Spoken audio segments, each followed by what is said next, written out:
부동산의 용도 혹시 전에 우리 택지란 말 들어봤죠? 택지는 주상공 뭐 이런 말 잠깐 해봤던 것 같은데 그래서 이제 부동산의 용도는 주거용, 상업용, 공업용이 있는데 우리가 이제 시험에 나오는 입지에서 주거용은 안 나와요. 나온 지 19년 전에 나오고 지금 안 나온 거고 그래서 이제 책에 없고 이제 공장 입지 했고요. 그 다음에 이제 상업 입지 할 거예요. 상업 입지. 일단 양가로 1번에 크리스탈레의 중심지 이론이 있는데요. 일단 별표를 하나 쳐놓으세요. 일단 별표 하나 쳐놓고 맨 밑에 동그라미 니은에 최소 요구치 있어요. 동그라미 하나 쳐놓고 동그라미 디귿 동그라미 치고요. 아, 네. 136이요. 136 맨 밑에 동그라미 니은 디귿 동그라미 리을 동그라미 일단 예. 자, 리을은 밑줄 최소 요구치의 지역 범위가 재와의 도달 범위 내에 있어야 된다 하고 미음 지문은 지워버리세요. 나온 적이 없으니까. 네. 자, 그러면 일단 요거 먼저 좀 하도록 할게요. 네. 상업 입지 여기 볼게요. 이제 상권 이론이라고 해요. 상업 입지 상권 이론. 먼저 크리스탈러의 중심지 이론 잠깐 이야기하긴 중심지. 자,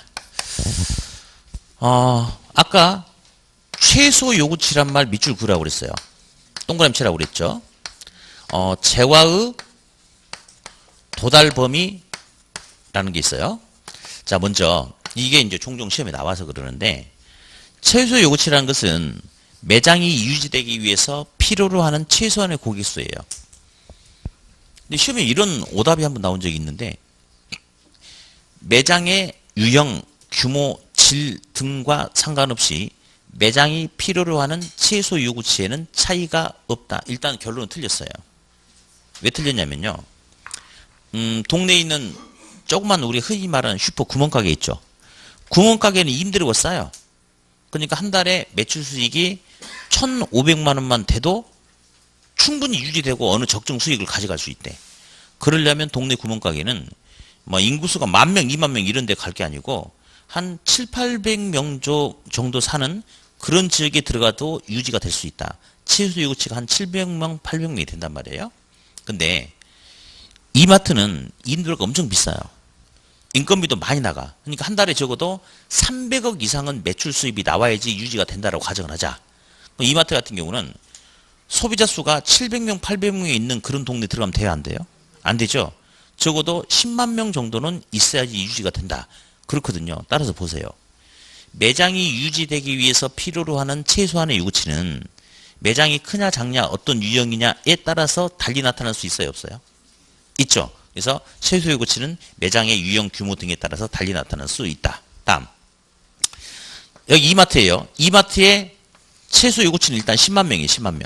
근데 재와의 도달 범위란 것은 이마트가 있을 때 이 이마트로 물건 사러 와줄 수 있는 사람들의 공간적 한계 범위예요. 예. 이 밖에 있는 사람들은 더 이상 물건 사러 안 온대. 그러면 이 재와의 도달 범위 내의 소비자 수가 7만 명이라면 이마트 이점 할 수 있나요, 없나요? 없죠.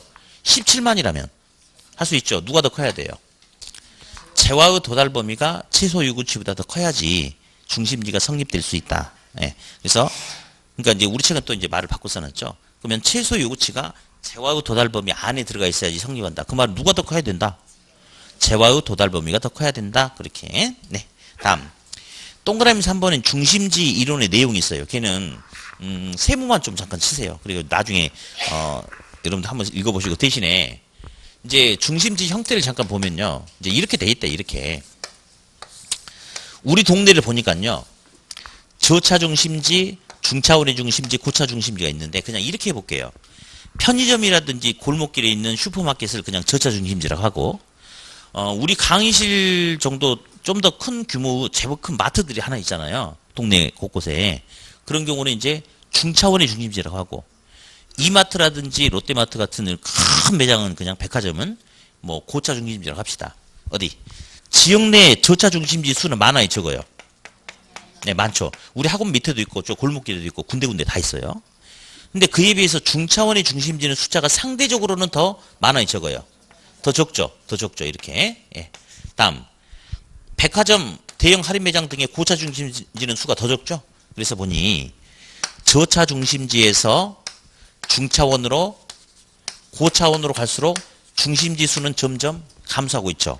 그래서 피라미드 구조를 띠고 있다. 뭐 이런 내용이 이제 예전에 한 번씩 나왔거든요. 살짝 보고 넘어가 주시고요. 네. 이제 진짜 중요한 거는 저 밑에 건데 우리 예제 문제 하나 가볼게요. 자, 크리스탈로의 중심지 이론에서 사용되는 개념에 대한 정의로 옳은 것은 기억. 중심지는 각종 재화와 서비스 공급 기능이 집중되어 배우지가 시장지역 상권을 말해요. 냅두세요. 손대지 말고. 재화와 서비스를 공급하는 중심지역. 일단 기억은 맞아요. 기억은 맞아요. 네. 그러면 기억이 들어가야 되니까 2번, 5번은 아웃. 그죠? 다음, 니은. 도달범위, 재화의 도달범위는요. 중심지 활동이 제공되는 공간적 한계로, 물건 사러 와줄 수 있는 사람들의 공간적 한계로, 소비자가 올 수 있는 한계 범위래요. 그러면 있잖아요. 이 한계 범위는 더 이상 소비자가 온다, 안 온다. 이 넘어서면 안 온다. 그러면 수요가 1이 아니고 0, 더 이상 없을 때까지 지점을 말해요. 1이 아니고 0입니다. 0. 그래서 일단 니은 틀렸고요. 네. 다음에 디귿, 최소 요구치. 중심지 기능이 유지되기 위한 최소한의 수요 요구 규모. 이거 맞네? 예. 최소 요구 범위도 이제 부연 설명한 거예요. 판매자가 원하는 정상 이윤만큼을 이제 얻기 위해서 충분한 소비자를 포함하는 경기까지 거리. 맞는 소리. 그래서 니은이 틀렸고 나머지 다 맞았다. 답은 뭐 4번 이렇게. 네. 다음. 오늘 프린트물 좀 잠깐 볼게요. 프린트물.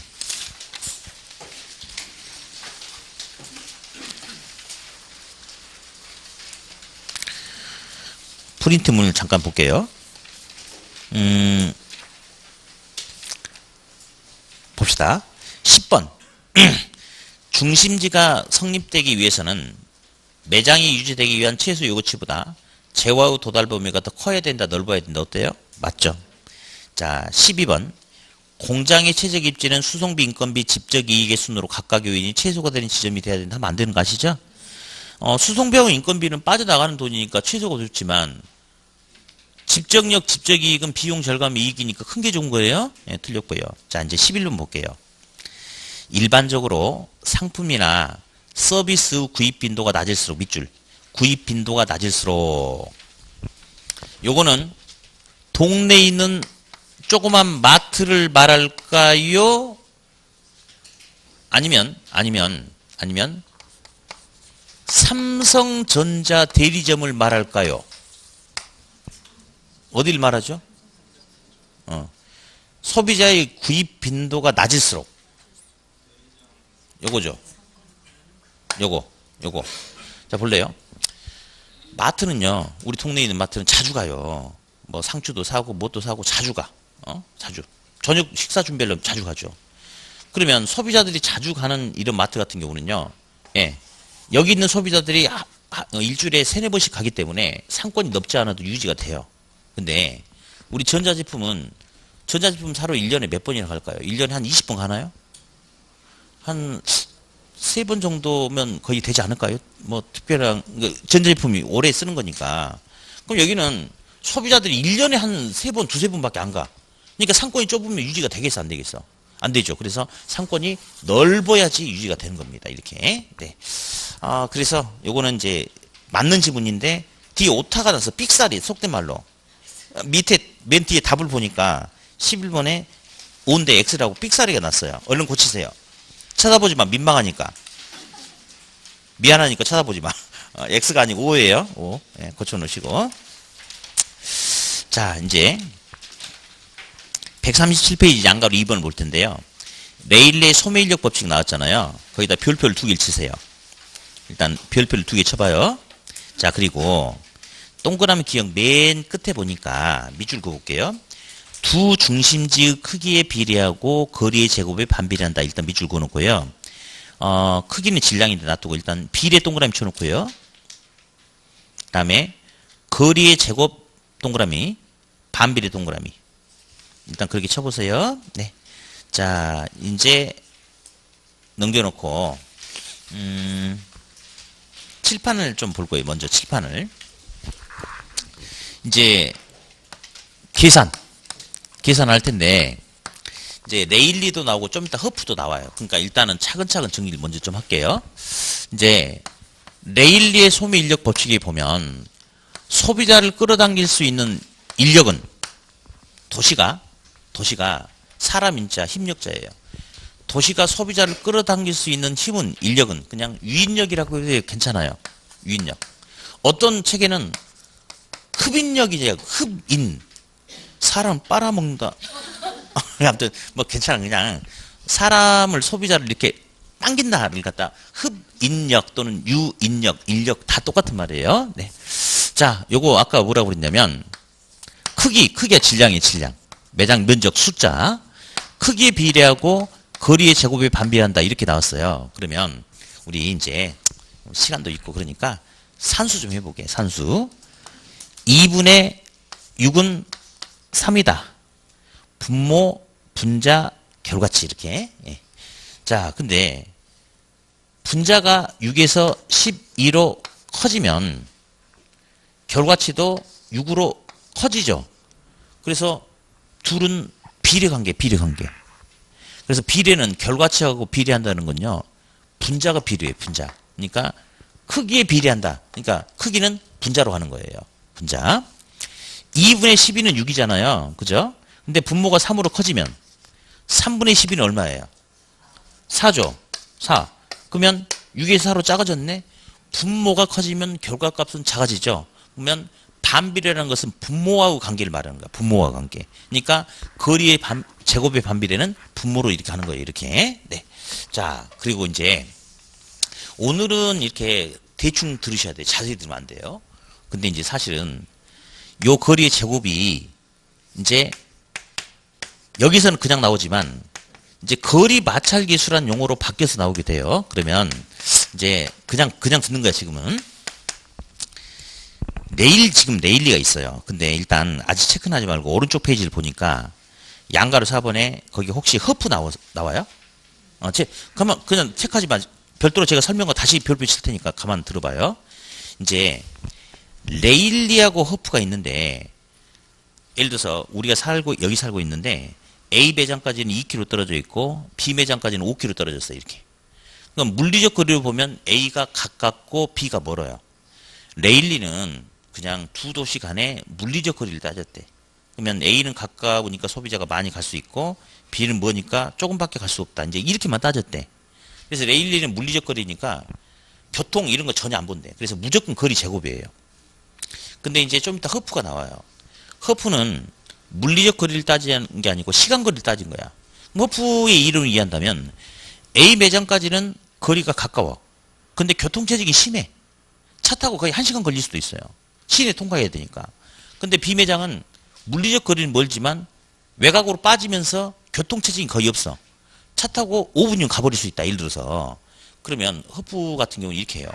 실제 물리적 거리는 A가 가깝지만 시간 거리는 B가 더 가깝다. 이렇게 하거든요. 그래서 이제 허프는 그런 상황을 고려해서 이런 값을 별도로 제시를 해요. 근데 우리 지금 그 138페이지 문제가 있잖아요.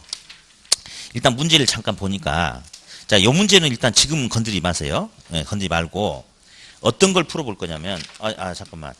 그래. 이 문제도 풀어보고 여기 프린트에도 있는데. 그래. 자, 일단 이 문제 그때 보니까 일단은 그 레일리라고 뭐 나왔죠. 혹시 뭐 그 거리 마찰 계수 이런 거 있나요? 혹시 문제? 있어 없어? 레일리는요. 거리 마찰 계수라는 게 없어요. 무조건 얘는 거리 제곱이거든. 이렇게. 근데 이제 일단 한 장 넘겨봅시다. 넘겨보면 140페이지 잠깐 보니까 요 문제는 또 누구 나왔어요? 허프라고 나왔죠. 허프 이론 저기 끝에 보니까 혹시 다만 공간 마찰 계수가 거리 마찰 계수예요. 거리 마찰 계수란 말이 있습니까? 공간 마찰 계수하고 거리 마찰 계수하고 똑같은 용어야. 자, 똑같은 용어. 자, 여기는 있어요? 이라고 있죠? 자, 이제 이렇게 하는 거예요. 지금 이렇게 하세요. 사실 이제 지금 계속 이제 마찰 계수 값은 2를 주니까 무조건 거리 제곱인데 지금은요. 사실 무식하게 공부해도 괜찮아. 무식하게 공부하면 이제 어떤 질문이 나오냐면 선생님 어떤 문제는 문제 끝에 거리 마찰 계수란 값을 2를 주는 게 있고 어떤 건 없이 나오기도 하는데 그냥 있든 없든 그냥 거리 제곱으로 풀면 됩니까? 지금은 그게 정답이야. 지금은. 그래서 무조건 지금은 거리 제곱으로 푼다라고 알아두세요. 거리 제곱으로. 요거 이렇게. 예. 그리고 우리가 이제 좀 익숙해지면 그때는 이론을 정확하게 구분해가지고 나눠봐야 돼. 그러니까 보세요. 지금 책에 있는 문제는 아까 저기 138페이지 있는 문제는 거리 마찰 기술한 말이 없죠. 레일리 것이기 때문에 그래. 레일리는 무조건 거리 제곱이야. 제곱. 근데 허프는 여지껏 거리 마찰 기술 계속 2로 줬어요. 그러면 2km면 2의 제곱인데 만약에 다른 숫자를 주면 다르게 하면 되는 거거든요. 그러니까 지금 무조건 거리 제곱이다. 이제 그런 식으로 해서 한번 가볼 텐데 먼저 좀 편안하게 요거 가지고 먼저 갈게요. 프린트물 14번 문제를 먼저 좀 풀어볼게요. 프린트물 14번. 그래서 이제 칠판 한 번만 더 주목할게요. 자, 유인력은 거리 제곱분의 질량 크기라고 이야기했어요. 이제 하나만 더요. 이제 확률 개념 좀 볼게요. 확률. 자, 동전이 있는데 동전을 던졌을 때 동전의 앞면이 나올 수 있는 확률은 2분의 1이라고 이렇게 이야기하잖아요. 그러면 확률에서 분모 2라는 숫자가 의미하는 것은 사건이 발생할 수 있는 경우의 수를 말해요. 그러면 동전을 던졌을 때는 두 가지 경우 수가 나오잖아요. 앞면이 나올 수도 있고 뒷면이 나올 수도 있죠. 이렇게. 근데 동전을 던졌는데 오늘 집에 가서 해보세요. 던졌는데 집중해 던져야 돼. 던졌는데 막 옆면이 나왔다. 그러면 어떻게 되는 거예요? 여러분 인생 피는 거예요. 이제 공부 이제 그만하시고 수강료 한 번 받으시고 이제 신내림 받으면 돼요. 뭔 말인지 모르신 분들은 공부 열심히 하셔야 돼요. 예, 말귀를 못 알아듣으니까.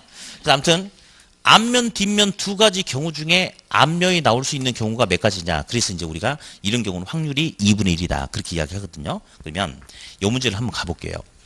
자, 여기 이제 소비자가 이렇게 있나 봐. 이렇게. 근데 A 도시, A 매장 있고, A 도시가 있고, B가 있죠. B가 이렇게 있는데, A까지 거리가 몇 킬로래요? 3km. A 도시까지 거리가 3km. B까지 거리가 이제 2km. A 도시의 상점 매장 총 면적이 얼마예요? 9,000제곱미터. B 매장의 총 면적은 4,000제곱미터. 이렇게. 자. 그러면 이 상태에서, 자, 볼게요. A 도시가 소비자를 끌어당길 수 있는 비율이 얼마냐? 그럼 어디? 100명의 소비자 중에 A 매장으로 60명이 갔다고 할게요. 그러면 A 도시가 소비자를 유인할 수 있는 비율은 몇 프로죠? 60%죠? 바꿔서 생각하면 그냥 여기 있는 소비자가 A로 갈 확률이 몇 프로예요? 60% 똑같은 거죠? 예, 그냥 똑같은 말이에요. 그러면 A 도시가 소비자를 유인할 수 있는, 즉 A로 갈 수 있는 확률이 얼마냐라고 물어보면 있잖아요. 이렇게 하면 돼. 소비자가 A로 갈 수 있는 확률은 소비자는 A로 갈 수도 있고 B로 갈 수도 있고 그 중에 어디로 가는 경우? A로 가는 경우를 찾자라고 이렇게 이야기합니다. 그러면 A는 거리가 3이잖아요. 3의 제곱분의 9,000. 거리 제곱분의 질량이니까. 오늘 계산기로 한번 해봅니다. 자, 3의 제곱은 얼마예요? 9죠. 그러면 9,000 나누기 9를 치는데 잠깐만. 이제 숫자가 점점 커지기도 해요. 그러면 이것도 잘 못하신 분들 계셔. 그러면 이렇게 그냥 9,000 나누기 3 치면 돼. 그냥 아무 문제가 없어요. 나중에 어떤 문제가 나오냐면요. 20의 제곱분의 예를 들어서 이런 숫자가 나온 적도 있어요. 이렇게. 숫자가 커졌죠. 아무 문제가 없어요. 계산기 쓰면 되니까. 내가 오늘 계산기 갖고 오라고 한 것 같은데? 꺼내세요, 얼른. 계산기 꺼내세요. 자, 볼게요. 요거 할 때 이거를 잘 못하신 분들 계세요. 그러면 요거 20의 제곱은 41분 분도 계셔. 그러니까 이렇게 그냥 42만 나누기 20 나누기 20 하면 돼요. 예, 한번 쳐봐요. 42만 나누기 20 나누기 20 두 번 치면 되지. 뭐가 문제야? 한 문제가 없어요. 그럼 1050 나오죠? 그러면 돼. 또 이제 만약에 이렇게 나올 수도 있어요. 이렇게 그냥 2250이다 그냥 이렇게 할게. 해가지고 분모가 15의 제곱이다 이렇게 나올 수도 있어. 그러면 어떤 학생들도 15의 제곱을 별도로 계산해가지고 하려고 하는데 그러지 말고 2250 나누기 15 나누기 15 이렇게 그냥 치면 되는 거야, 이렇게. 그러니까 혹시 이제 이런 부분을 제가 이렇게 바로 그냥 계산해서 넘어간다 하더라도 잘 모르면 그냥 나누기 2번 하면 돼요, 그냥. 2번. 이렇게. 예. 자, 그러면 계속 합시다, 이거. 자, 9000 나누기 3 나누기 3 하니까 얼마 나와요? A 값 1000 나오고요. B는 2kg죠?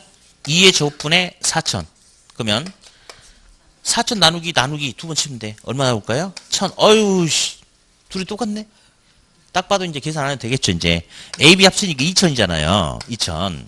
A 값 얼마입니까? 1000이죠? 그러면 소비자가 A로 물건 사러 갈 수 있는 확률은 얼마예요? 50%죠? 50%. 그러면 전체 인구가 20만 명이잖아요. 20만 명이 절반이니까 몇만 명이? 10만 명이 그냥 가면 된다. 이렇게 계산하면 되는 거야. 그럼 우리 책에 있는 문제 가볼게요. 책에 있는 거. 또 해봅시다. 이것도. 자, 볼게요. A, B 도시 사이에 C 도시가 위치한다. 레일리의 소미 인력 법칙을 적용할 경우에 C 도시에서 A, B 도시로 구매 활동에 유인되는 인구 규모는 단 C 도시 인구는 모두 구매자이고 A, B 도시에서만 구매하는 것으로 가정한다. 어머, 거리 마찰 요소가 없네. 그냥 제곱인 거 아시죠? 네.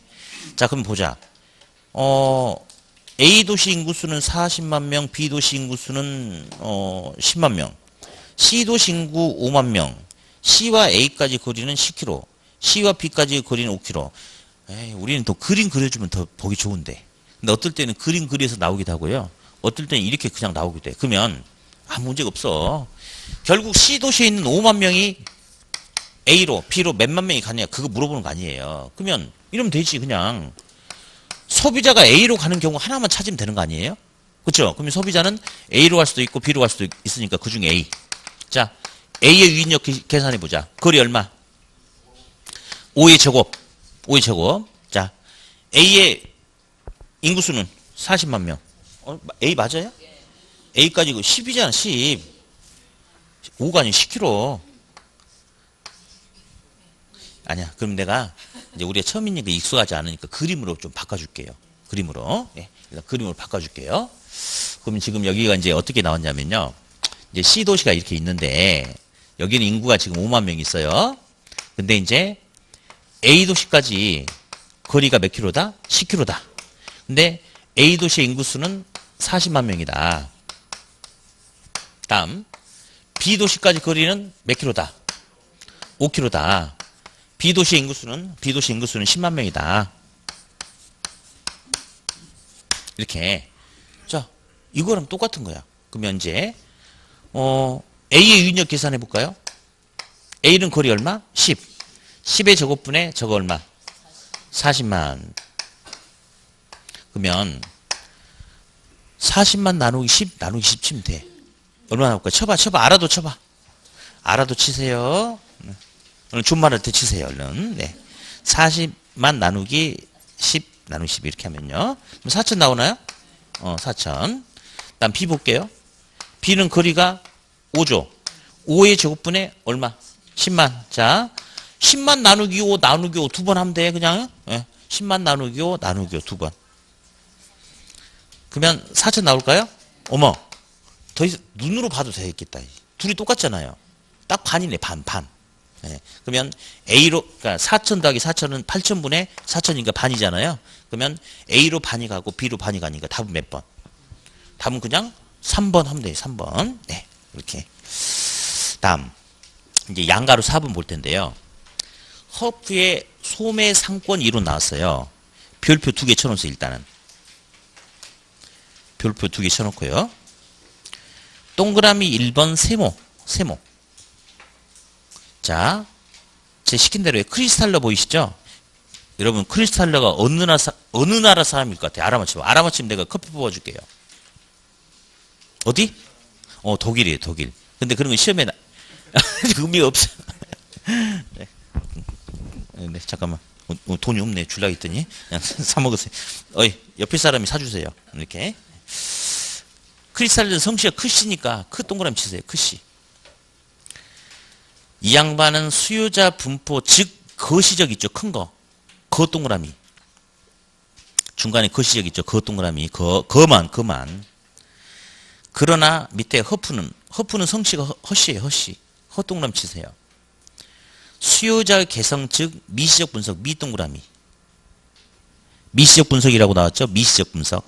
예. 그래서 그 문장 끝에다가 이렇게 쓰세요.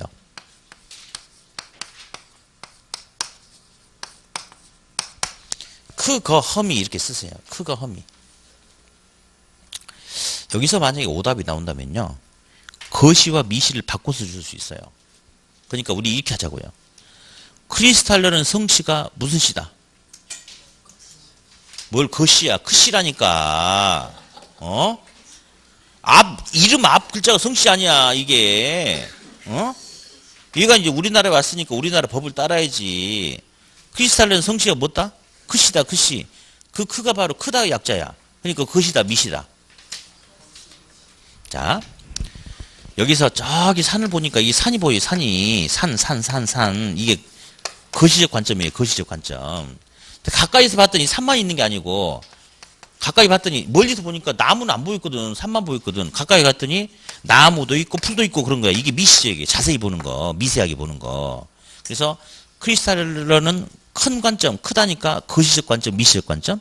거시적 관점. 예, 크다니까 거시. 우리 학원에서는 앞으로 깜짝 놀라면 엄마 이러면 시험이 떨어져요. 허미 이렇게 놀려야 돼. 알아? 어떻게? 허미 이렇게 해야 돼. 그러니까 허미니까 허프는 미시다 거시다. 미시다. 그래서 크리스탈러는 크다니까 거시. 허미 했으니까 허프는 미시. 이렇게 해서 거시 미시 좀 잡아놓으시고 다음 동그라미 4번은 이제 세모 쳐놓으세요. 그냥 세모만 쳐놓으시고요. 넘겨서 대표 의제를 볼 텐데 인구 10만 명인 도시 인근에 대형 할인점 A, B 두 개가 있는데 허프의 상권 분석 모형을 적용할 경우에 대형 할인점 A의 시장 점유율 및 즉 A로 물건 사러 갈 수 있는 확률 및 이용 가능한 고객수는 몇 명이냐. 다만 공간 마찰 계수는 얼마이며 2이며 도시 인구수 중에 70%가 대형 할인점을 이용한다. 잠깐만. 그러면 전체 10만 명 전부가 소비자가 아니고 그중에 70%만이 소비자가 되는 거죠. 그럼 이거는 문제 계산하기 전에 먼저 10만 명을 지우고 뭐로 바꿔놓고 가야 될까? 7만 명으로 바꿔놓고 가야지 안전하게 되는 거죠. 자, 그러면 이것도 그냥 제가 그림 그려볼게요. 이제 C도시가 이렇게 있는데 뭐 A 할인점이 있고 이제 B 할인점이 있나 봐요. 근데 A 할인점까지 거리는 몇 킬로예요? 1킬로죠. A 할인점의 면적은 5,000제곱미터고요. B 할인점은 거리가 2km예요. 그 다음에 2만 이렇게. 자, 이렇게 됐다. 그러면 아까랑 기사 문제가 똑같아요. 아까랑 풀이 과정이 똑같다고요. 이것도 어떻게 하느냐면요. 소비자가 A로 갈 확률은 소비자는 A로 갈 수도 있고 B로 갈 수도 있고 그 중에 A로 가는 경우 A의 유인력 거리 제곱분의 질량 똑같아. A는 거리가 1이죠. 1의 제곱분의 5,000. 1의 제곱은 1이잖아요. 그러니까 그냥 A 값은 얼마냐면 5,000이에요. B는요. 거리가 얼마예요? 2죠. 2의 제곱분은 얼마? 2만. 그럼 어디? 2만 나누기 쳐보면 쳐봐. 알아도 쳐봐. 그냥 눌러봐요. 눌러봐. 자꾸 누르는 연습을 해야 돼요. 그냥 눌러보세요. 2만 나누기 두 번 치면 5,000이 되나요? 똑같네. 그럼 5,000이니까 만분의 5,000이니까 확률 50%네. 그렇죠? 그러니까 확률 A로 갈 확률 50%. 전체 인구 10만 명 중에 5만 명이 A로 간다. 답은 2번이라고 찍은 학생들이 그 당시 되게 많았어요.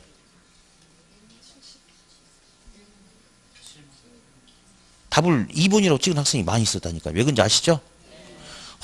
그러니까 이게 한 문제가 시험에서 엄청 소중한데 만약에 3번 찍거나 4번 찍거나 7번 찍은 학생들한테는 질책을 하면 안 돼요. 왜?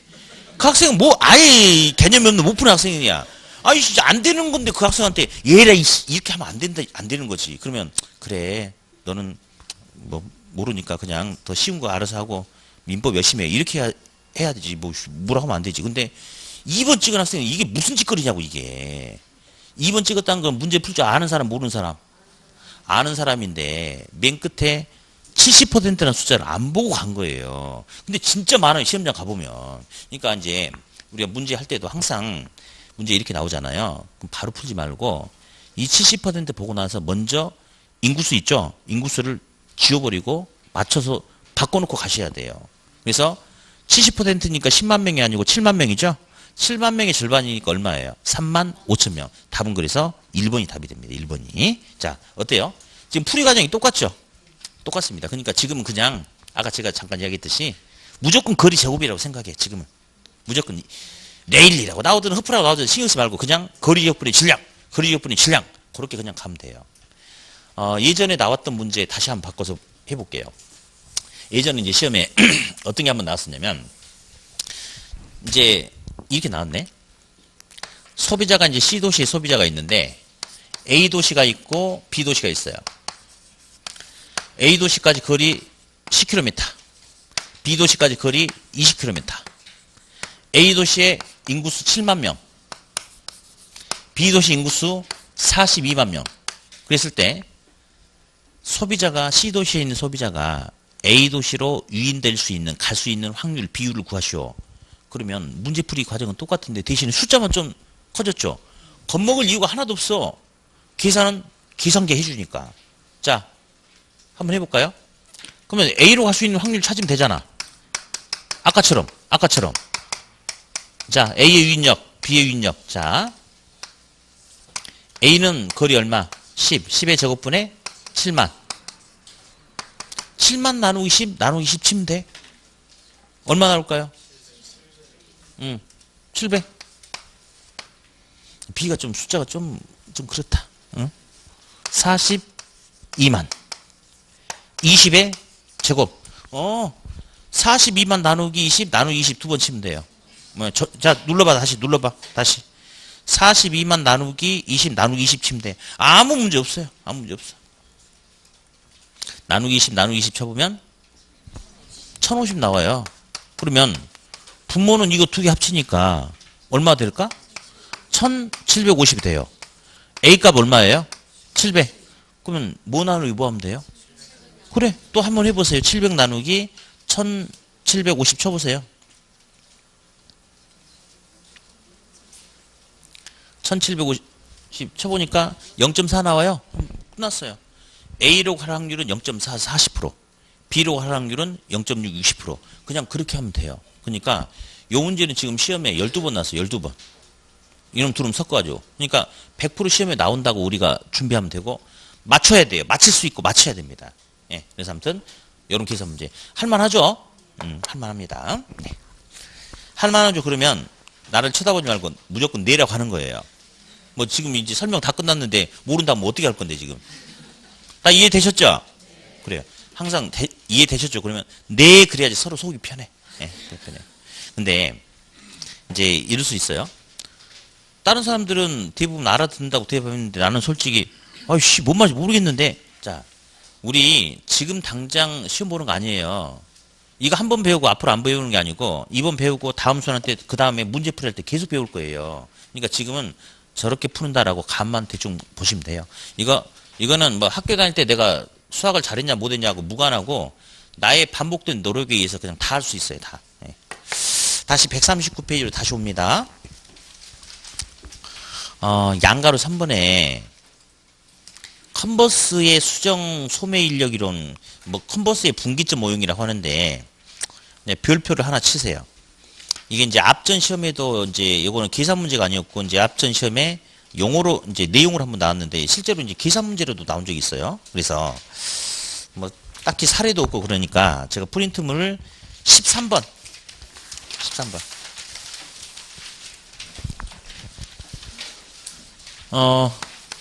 이제 컨버스의 뭐 상권 경계, 뭐 분기점 공식이다라고 이렇게 이야기하는데요. 컨버스의 분기점 모형, 분기점 공식 뭐 이렇게 이야기하는데 자 이제 가볼게요. 그 프린트문 보니까 뭐 A 매장이 이렇게 있나봐. A 매장이 그리고 이제 B 매장이 이렇게 있나봐요. 그러면 A 매장은 매장 면적이 1000제곱미터고 B 매장은 매장 면적이 4000제곱미터예요. 뭐 이제 전체 거리가 몇 킬로래요 혹시?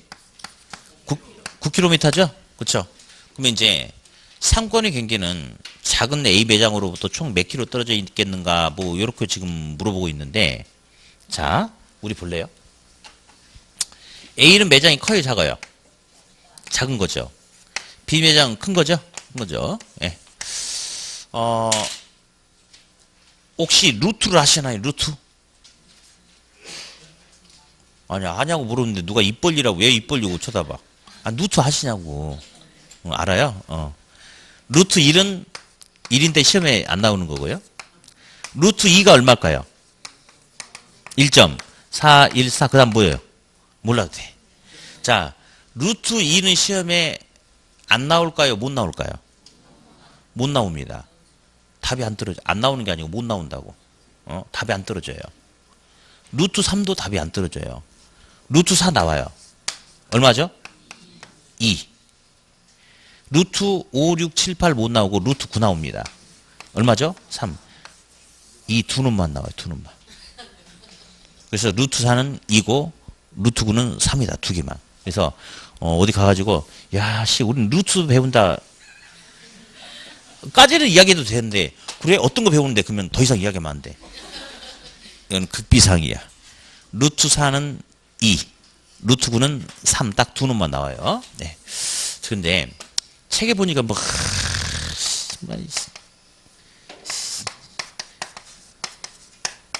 이게 나왔어요. 공식 나왔어요. 그렇게? 지우고. 네. 지금 139페이지 맨 상단에 네모 박스 공식 있어요. 지우세요. 공식 다시 쓸 거예요. 1대 루트 하면 끝나요. 1대 루트. 1이 작은 게 1이면 큰 게 루트 값이에요. 근데 이 루트는 면적이 들어가. 밑에는 작은 매장 면적, 위에는 큰 매장 면적 이렇게 들어가요. 예. 그러면 여기가 1000이면 작은 게 1000이면 한 번만 더 부를게 그냥. 아까 루트 4하고 루트 9만 나올 수밖에 없다고 그랬죠? 여기 1000이면 여기는 4000이 나올 수는 있어요. 또 5000 나올 수 있을까 없을까? 안 돼. 1000분의 5000 루트 5죠? 답이 안 떨어진다니까. 4000 아니면 누가 나올 수 있나요? 그래 딱 두 놈만 나올 수밖에 없어요. 두 놈만. 무조건 그래요. 예. 자 그러면 1대 루트 하면요. 작은 게 1이고 큰 게 루트래. 자 그러면 볼래요? 작은 게 얼마예요? 1000이지. 큰 게 얼마입니까? 4000이면 1000분의 4000은 얼마인가요? 4죠. 루트 하나는 얼마예요? 2. 그러면 1대 몇 배? 전체 거리를 1대 2배로 나눠 가지래. 그러면 이게 무슨 말이냐면요.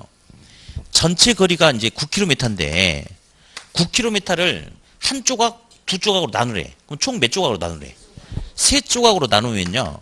3km라는 거리가 몇 조각이 나와야 돼? 자, 볼래요?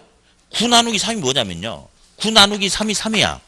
3km라는 숫자가 하나, 두 개, 세 개가 모이면 뭐가 된다? 9가 된다 이 말이거든. 됐죠? 그러면 세 개를 나눈 다음에 작은 놈이 몇 개 가져가? 이 세 조각 중에 몇 개 가져가? 작은 놈이. 한 조각. 그럼 A로부터는 몇 킬로? 3km. B는 몇 조각 가져가? 3이 두 개 있으면 6이죠? 그러면 상권의 경계는 A로부터 3km고 B로부터 6km다. 그냥 이렇게 풀면 돼요. 이렇게. 실제 기출문제 다시 보여줄게요. 실제 기출문제.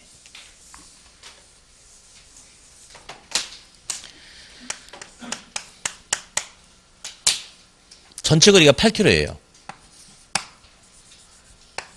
여기가 9000이야. 그거밖에 못 나와, 숫자가. 이게 9000, 1000, 9000 이렇게. 예.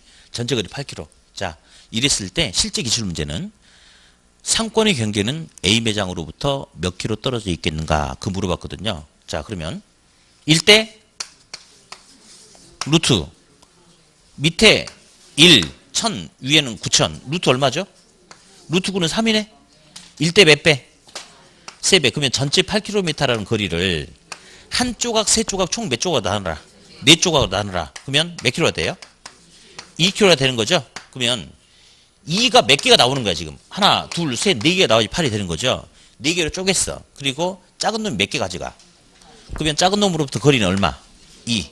큰 놈이 몇 개 가져가요? 3개 가지면 얼마죠? 6이죠. 그렇게 풀면 돼요. 어때요? 할만하죠? 그래서 요거는 책에 있는 공식을 가지고 하시면 안 돼. 틀린 건 아닌데 만약에 다른 각도로 뭔가를 물어봐 버리면 이걸로 안 푸는데 이제 헷갈려 버려요. 헷갈려 버려요. 그러니까 무조건 1대 루트 하고 가시면 돼. 뭐라고요? 1대 루트. 1대 루트. 네. 그럼 한번 이렇게 한번 물어볼게요. 이렇게 질문해 볼게요.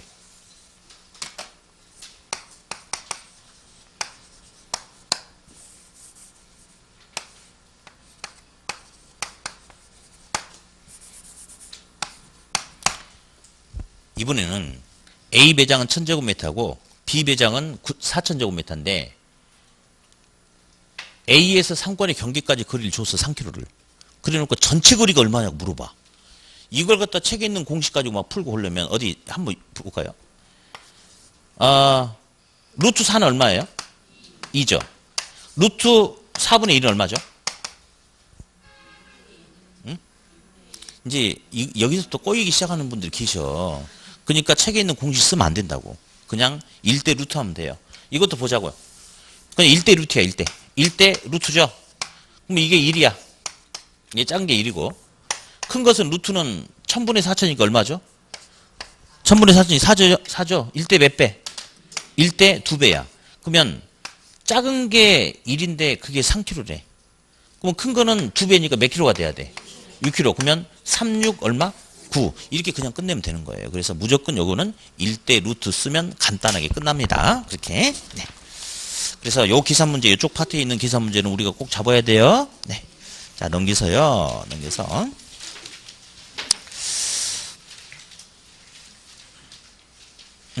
이제 공간 균배 원리와 점포 분류가 있는데, 일단은 동그라미 기억에 기억 니은은 삭제시키세요.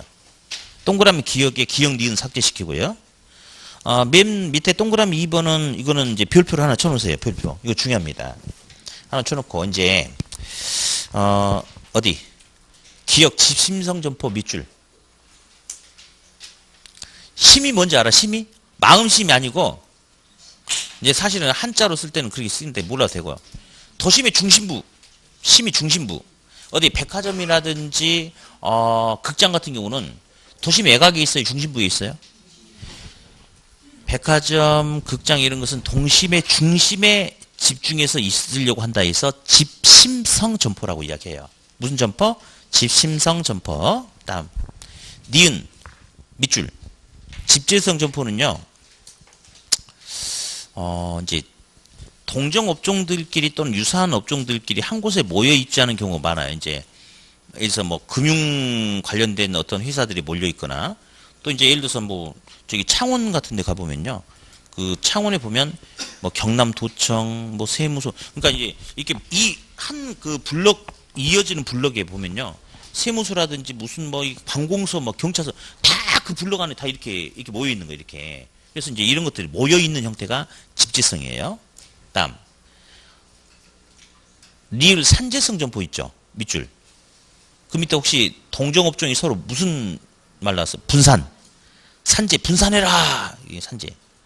세탁소, 편의점, 목욕탕, 이발소는 붙어 있으면 안 되는 거예요. 그러니까 혹시 뭐, 이발소의 거리 이런 거 들어보셨나요? 세탁소의 거리? 들어봤어요? 안 들어봤죠? 그렇죠? 이런 애들은 분산 입지해야 되거든. 그게 산재성 점포예요. 근데 어디? 분식점은 산재성 점포예요. 분식점은. 붙어 있으면 안 되잖아요. 근데 아까처럼 먹자골목으로 조성하기 위해서 분식점의 거리가 쫙 이렇게 형성이 되면 그때는 무슨 점포로 바뀌는 거죠? 집계 효과를 얻기 위한 집재성 점포로 바뀔 수 있는 거죠. 그죠? 디귿. 국부적 집중성 옆에다가요. 이렇게도 한번 써볼게요.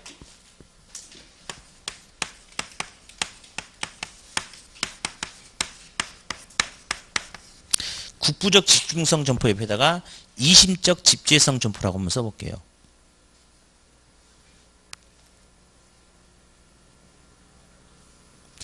이제 국부적, 국지적, 이거 뭐냐. 철공소, 화원, 또, 어떤 종묘상 또는 농약 파는데 이런 것은요. 지네들끼리 군데군데 몇 개씩 이렇게 군데군데 있잖아요. 그런 경우를 국부적 집중성, 이심적 집재성 점포라고 합니다. 다음 기역 전문 품점이 있어요. 밑줄. 이제 뭐 이렇게 골프 용품점이라든지 이렇게 뭐 명품 매장이라든지 이런 것들. 그래서 고객이 이제 시험에도 어떻게 나오냐면 고객이 물건을 구매함에 있어서 자, 두 번째 줄 한번 읽어볼게요. 자, 구매 노력과 비용에 크게 구애받지 않고 자 볼래요? 고객이 물건을 삼에 있어서 뭐 시간이라든지 뭐 거리라든지 비용에 크게 구애받지 않고 물건의 구매가 이루어진대. 진짜 아름다운 말 아닌가요?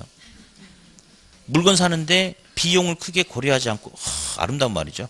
그래서 이제 그런 것은 전문 품점이다 그렇게 불러주고요. 이제 선매품점은요. 이렇게 전자제품 매장 뭐 이런 거 생각하시면 될 것 같아요. 그 선자가 이제 우리 선거할 때 선자인데요. 어디? 핸드폰 여기 볼게요. 갤럭시 S9이라는 핸드폰이 있어요.